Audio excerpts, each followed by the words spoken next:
আর Palestine নিয়ে তো যথেষ্ট বলেছি এই বয়সে আলহামদুলিল্লাহ, তবে মূল বিষয়টা এখনো বলা হয়নি, সেটা ইনশাল্লাহ আস্তে আস্তে আসবে। এতটুকু শুনেন, প্যালেস্টাইন হচ্ছে শেষ জামানার সবচেয়ে ইম্পর্ট্যান্ট জায়গা। সারা পৃথিবীর চেয়ে, সারা পৃথিবীতে যত জায়গা আছে এগুলো চাইতে সবচেয়ে ইম্পর্ট্যান্ট জায়গা হচ্ছে শেষ জামানায় প্যালেস্টাইন বা ফিলিস্তিন এবং জেরুজালেম। সারা পৃথিবীর সমস্ত কর্মকাণ্ড আখিরুজ্জামানে এই জেরুজালেমকে কেন্দ্র করে হবে। এই কারণেই জিউসরা সেখানে ঘাঁটি গেড়েছে। এটাই সেই জায়গা যেখানে ঈসা ইবনে মারিয়াম ইসলামী খেলাফত কায়েম করবেন অচিরেই ইনশাআল্লাহ। এটাই সেই জায়গা যেখানে মাসিহুদ দাজ্জালকে হত্যা করা হবে।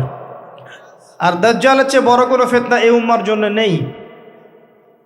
কোন সূরা আপনাকে বাঁচাবে দাজ্জাল থেকে? সূরাতুল কাহফ। জীবনে একবারও পড়েছেন? হাত উঁচু করেন। অর্থসহ পড়েছেন? আলহামদুলিল্লাহ। 10টা আয়াত, প্রথম 10 শেষের 10 মুখস্থ করতে হবে। আল্লাহ পাক তৌফিক এনায়েত করুন। তিনি গেলেন বাইতুল মাকদিস। সেখানে গিয়ে দেখলেন মসজিদের মধ্যে একজন ব্যক্তি সালাত আদায় করছেন। দেহের গড়নটা একটু লম্বা এবং চুলগুলো কোকড়ানো, কানের লতি পর্যন্ত, রুগ্ন একটু।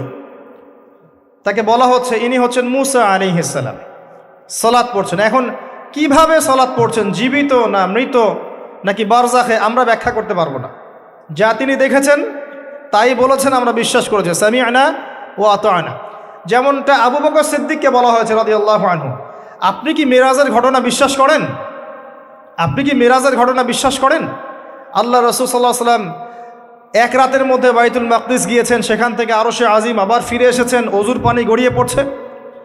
আবু বকর সিদ্দিক তিনি বলছেন, এর চাইতেও বড় কথা তো আমি বিশ্বাস করি, সেটা হলো আসমান থেকে কোরআন তার উপর নাজিল হচ্ছে প্রতিনিয়তই। যে আল্লাহ তার উপর কোরআন নাজিল করতে পারেন, তাকে আসমানে নিয়েও যেতে পারেন, এটা অবিশ্বাস করার কি আছে? এরপর থেকে তার নাম হয় কি? সিদ্দিক। তো আমরা ওই দিকে যাওয়ার চেষ্টা করি। নবীজি বলেছেন, ব্যাস সত্য। এবং এখানে ঢোকার আগে একটা পাথরের মধ্যে এই বোরাকটাকে বেঁধে রাখা হয়। আরেকজন ব্যক্তিকে দেখেছেন যার গড়ন ফর্সা এবং লালচে, এই দুইটা কালারকে মিক্স করলে যেমন গায়ের রং হবে এমন, এবং চুলগুলো হচ্ছে অনেক সোজা, সিল্কি শব্দটা আমি বুঝলাম, চুলগুলো অনেক সোজা, এটা আমার কথা, স্বচ্ছ ঝকঝকে চুল। তো গায়ের গড়নটা খুব বেশি লম্বাও না, খুব বেশি খাটোও না।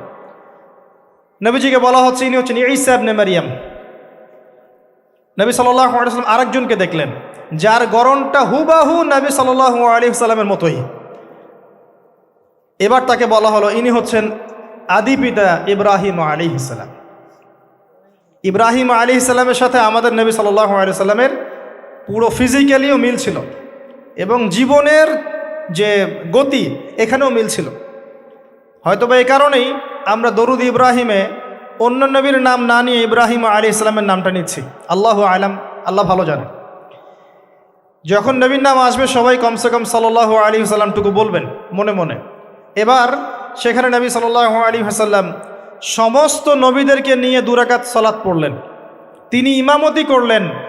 নবীদের ইমাম হচ্ছেন আমাদের নবী মুহাম্মদুর রাসূলুল্লাহ সাল্লাল্লাহু আলাইহি ওয়াসাল্লাম। আল্লাহ পাক আমাদের সবাইকে তার সুন্নাহগুলো আমল করার তৌফিক দান করুন। আমাদের প্রতিটা কাজ যেন তার সুন্নাহ মতো হয়, আল্লাহ পাক সে তৌফিক এনায়েত করুন। এরপর নবী সাল্লাল্লাহু আলাইহি ওয়াসাল্লামকে নিয়ে যাওয়া হচ্ছে আকাশে। প্রথম আকাশের দরজা আছে। এখন নাসা যদি আবিষ্কার করতে ব্যর্থ হয়, আমাদের কিছু করার নাই, আকাশের দরজা আছে। ওরা যদি বলে জান্নাত জাহান্নামের ব্যাখ্যা কি, জান্নাত জাহান্নাম তো সায়েন্স প্রমাণ করতে পারছে না, তাহলে এগুলোর কি ব্যাখ্যা? আমরা বলবো এটা সায়েন্সের ব্যর্থতা, জান্নাত জাহান্নামের অস্তিত্বের ব্যর্থতা নয়, এটা সায়েন্সের ব্যর্থতা।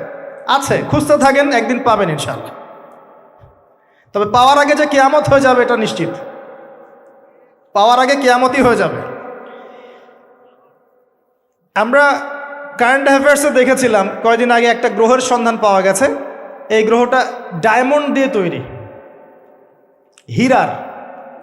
এখন বিশ্ববাসী বিশ্বাস করছে হ্যাঁ হীরার গ্রহ আছে। কথা বুঝতে পারছেন? আল্লাহ পাক কোরআনে বলেছেন জান্নাতের মাটি হবে সোনার, আছে না, সোনার, মতির, জহরতের। তো যদি কখনো দেখবেন সায়েন্স বলে যে হ্যাঁ এমন একটা গ্রহ পাওয়া গেছে পৃথিবী থেকে কয়েক কোটি আলোকবর্ষ দূরে, গ্রহের নাম হচ্ছে JNAXYZ.000 অমুক, এদের নামগুলো এমন ভয়ঙ্কর হয় আর কি, তখন দেখবেন বিশ্বের মানুষ বিশ্বাস করছে। করবে না বিশ্বাস?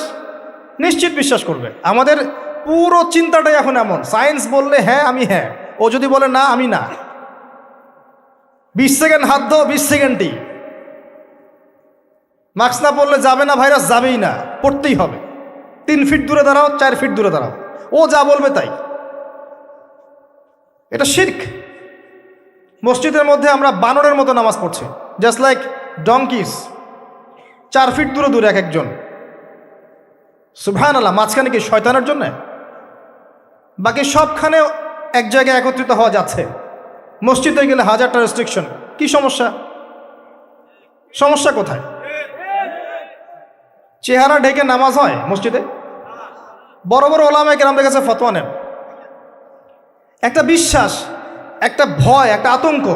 আর কিছু কিছু মিডিয়ার কাজ হচ্ছে মানুষকে আতঙ্কিত করা।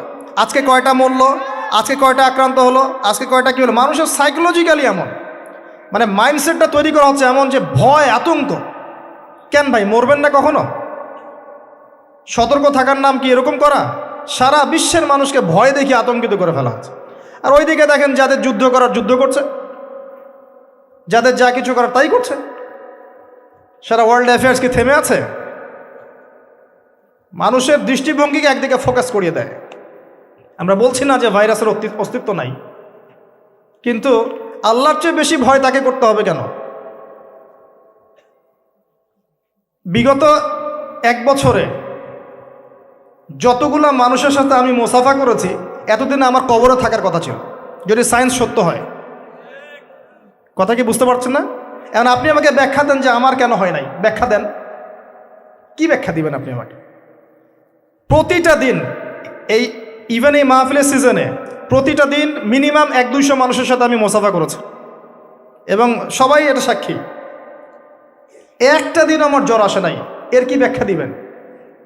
সায়েন্স যদি এটাই বলে যে মোসাফা করলেই ভাইরাস হবে, মোসাফা করলেই ভাইরাস